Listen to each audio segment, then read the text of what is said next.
Isaac ben Judah Abravanel, commonly referred to just as Abravanel, also spelled Abarbanel or Abrabanel, was a Portuguese Jewish statesman, philosopher, Bible commentator, and financier. Biography. Abravanel was born in Lisbon, Portugal, into one of the oldest and most distinguished Jewish Iberian families, the Abravanel family, who had escaped massacre in Castile in 1391. A student of the rabbi of Lisbon, Joseph Haim, he became well versed in rabbinic literature and in the learning of his time, devoting his early years to the study of Jewish philosophy. Abravanel is quoted as saying that he included Joseph ibn Shem Tov as his mentor. At 20 years old, he wrote on the original form of the natural elements, on religious questions and prophecy. Together with his intellectual abilities, he showed a complete mastery of financial matters.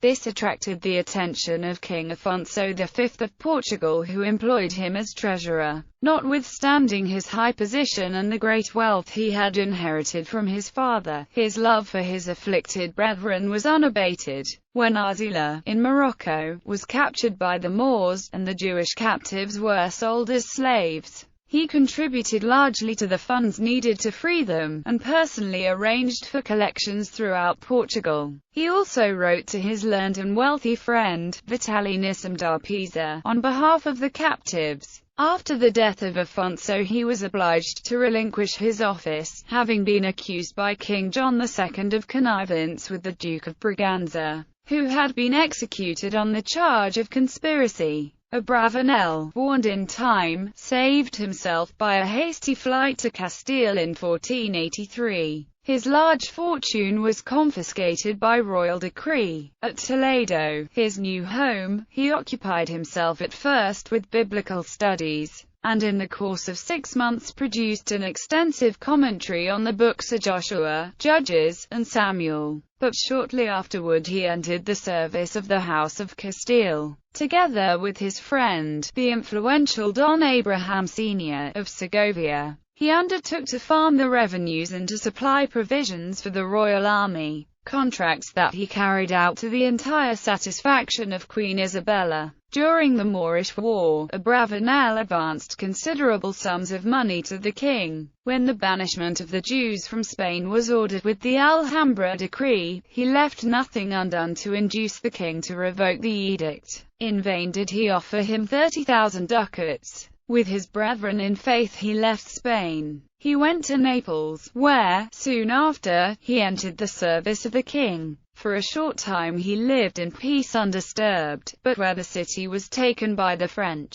bereft of all his possessions, he followed the young king, Alfonso, in 1495, to Messina, then went to Corfu, and in 1496 settled in Monopoly, and lastly in 1503 settled in Venice, where his services were employed in negotiating a commercial treaty between Portugal and the Venetian Republic. Several times during the mid to late 15th century, he personally spent large amounts of his personal fortunes to bribe the Spanish monarchy to permit the Jews to remain in Spain. It is claimed that Abravanel offered him 600,000 crowns for the revocation of the edict. It is said also that Ferdinand hesitated, but was prevented from accepting the offer by Torquemada, the Grand Inquisitor, who dashed into the royal presence and, throwing a crucifix down before the king and queen, asked whether, like Judas, they would betray their lord for money.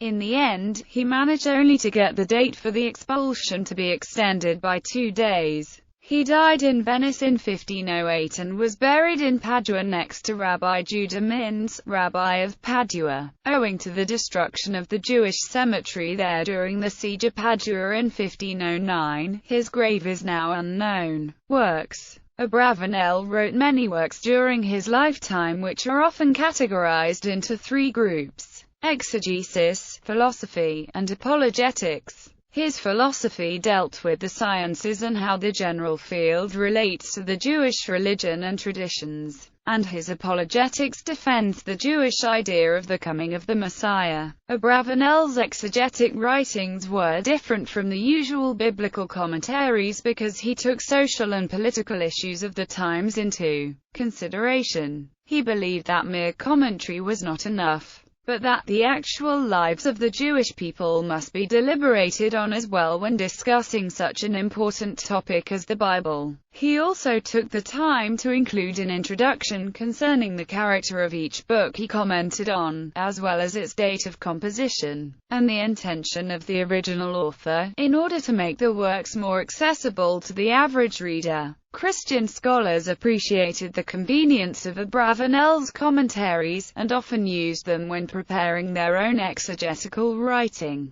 This may have had something to do with Abravanel's openness towards the Christian religion, since he worked closely with Messianic ideas found within Judaism. Because of this, Abravanel's works were translated and distributed within the world of Christian scholarship. Exegesis. Abravanel primarily composed commentaries on the books of the major and minor prophets. His exegetical writings are set against a richly conceived backdrop of the Jewish historical and socio-cultural experience, and it is often implied that his exegesis was sculpted with the purpose of giving hope to the Jews of Spain that the arrival of the Messiah was imminent in their days. This idea distinguished him from many other philosophers of the age, who did not rely as heavily on Messianic concepts. Abravanel's major Peshat works are Ma'yanai HaYeshua, which is a commentary on the Book of Daniel, Yeshua Mashiach, an interpretation of rabbinic literature about the Messiah, and Mashmir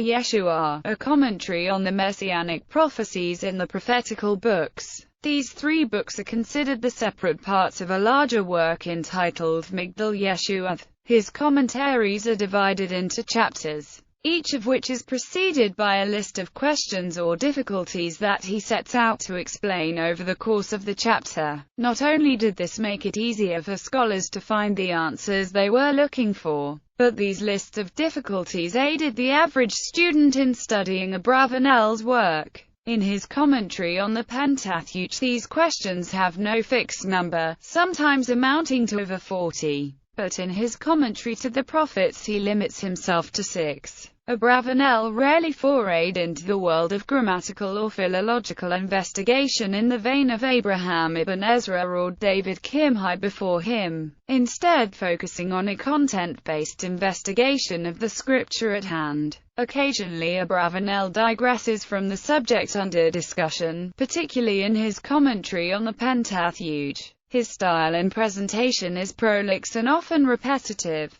Some of his interpretations derive from homilies delivered in the synagogue. He vehemently fought the extreme rationalism of philosophical interpretation as well as interpretations based on philosophical allegory. At the same time he himself had recourse, especially in his commentary on the Pentateuch, to numerous interpretations based on philosophy. His opposition to philosophical allegory must also be ascribed to the conditions of his time, the fear of undermining the unquestioning faith of the simple Jew, and the danger to Jewish survival in exile. This also explains Abravanel's faith in the Messianic concepts of Judaism, as well as his need to make his work accessible to all Jews instead of writing merely for the scholars of his time. Although his commentary often differed from Kabbalistic interpretations, Abravanel nonetheless believed that the Torah had a hidden meaning in addition to its overt significance, and thus he interpreted passages in the Torah in various ways.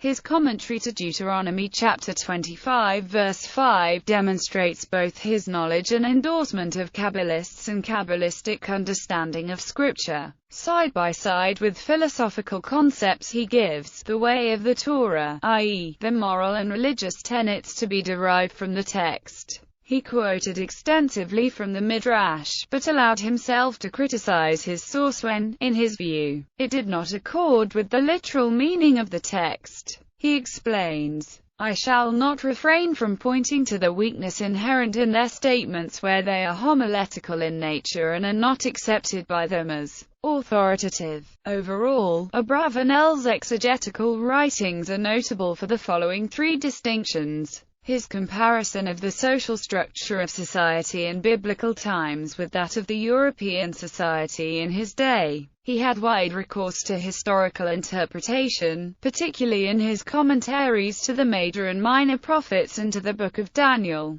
but in numerous instances his interpretations are anachronistic. Preoccupation with Christian exegesis and exegetes. He generally disputed their Christological interpretations, especially those of Jerome, but he did not hesitate to borrow from them when their interpretations seemed correct to him. Indeed, I regard their words in this matter to be more acceptable than those of the rabbis to which I have referred. His introductions to the books of the prophets, which are much more comprehensive than those of his predecessors. In them he deals with the content of the books, the division of the material, their authors and the time of their compilation, and also drew comparisons between the method and style of the various prophets. His investigations are made in the spirit of medieval scholasticism. He may consequently be considered as a pioneer of the modern science of Bible propedeutics. However, the major characteristic that separated Abravanel from his predecessors was his unflagging commitment toward using the scripture as a means of elucidating the status quo of his surrounding Jewish community. As a historical scholar, Abravanel was able to contemporize the lessons of the historical eras described in the scripture and apply them successfully in his explanations of modern Jewish living. Abravanel, who had himself taken part in the politics of the great powers of the day,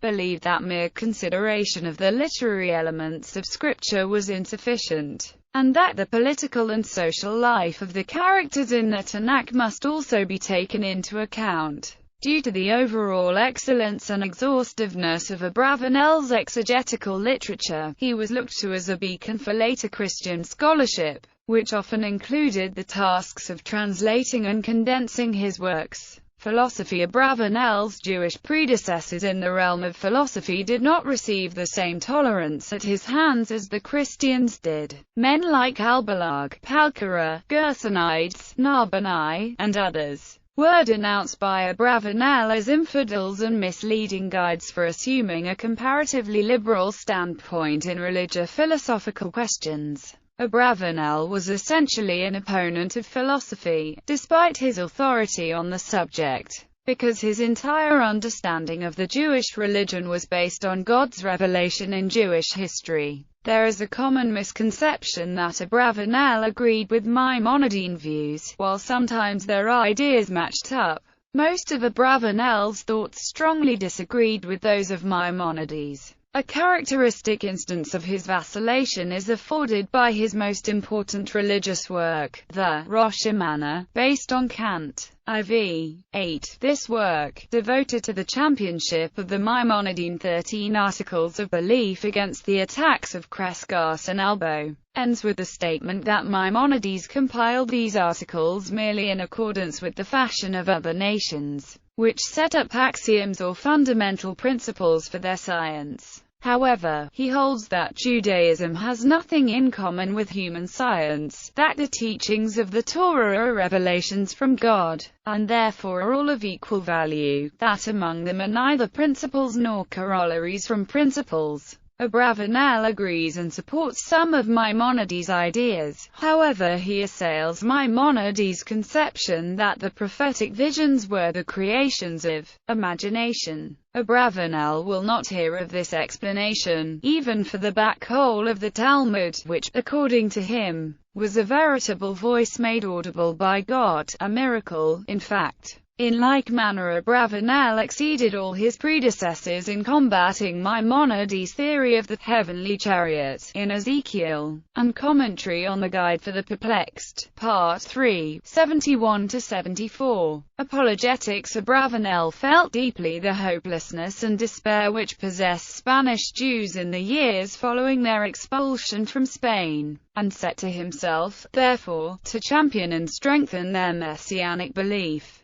With this aim he wrote, Ma'ina ha-Yeshua, completed 6 December 1496, Yeshua of Mexico, completed 20 December 1497, and Mashmir, Yeshua, completed 26 February 1498. The first work is in the form of a commentary upon Daniel, in which he controverts both the Christian exposition of and the Jewish rationalistic approach to this book. Curiously enough, in opposition to the Talmud and all later rabbinical tradition, he counts Daniel among the prophets, coinciding therein, but therein only, with the current Christian interpretation. He is impelled to this by the fact that Daniel furnishes the foundation for his messianic theory. The remainder of his commentary is devoted to an exhaustive and caustic criticism of the Christian exposition. The second work is probably unique in being an exposition of the doctrine concerning the Messiah according to the traditional testimony of Talmud and Midrash. His third apologetic work contains a collection of messianic passages of the Bible and their interpretations, in the course of which Abravanel criticizes the Christian interpretation of these passages. Other major works by Abravanel include